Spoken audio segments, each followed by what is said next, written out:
জানো তো বন্ধুরা, একদিন আমি আমার ঠাকুমাকে জিজ্ঞেস করলাম, ঠাকুমা চিংড়ি মাছ দিয়ে কি করা যায় যে মুখে লেগে যায়, যে আর ভুলতে পারবো না। সত্যি সেই দিনটা আমি আর ভুলতে পারবো না। যা রান্না করেছিল আমার ঠাকুমা, সেইটাই আমি আজকে তোমাদের কাছে তুলে ধরলাম।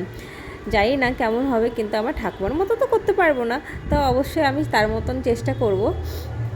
তাই ভাবলাম আজকে চিংড়ি মাছ দিয়ে আর কিছু সবজি দিয়ে, মানে পটল দিয়ে আর অনেক কিছু, রসুন পেঁয়াজ এইসব দিয়ে একটা বাটা করব, ভর্তা করব যাকে বলে, ঠিক আছে? সেটাই তোমাদের কাছে সামনে নিয়ে এসেছি।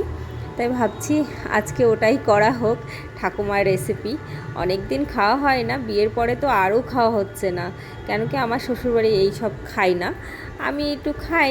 আমি ছোটোবেলায় আমার ঠাকুমাকে দেখতাম এইভাবে রান্না করতে, আমি তো সেই দিনটা আজও ভুলতে পারবো না।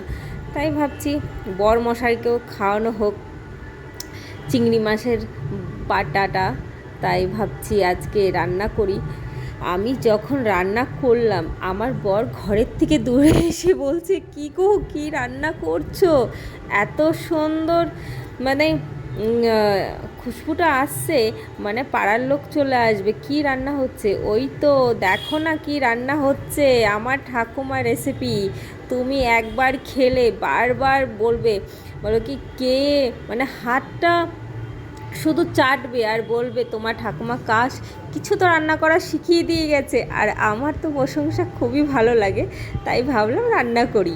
চলো, রান্না হয়ে গেছে এখন আমার বাটাটা,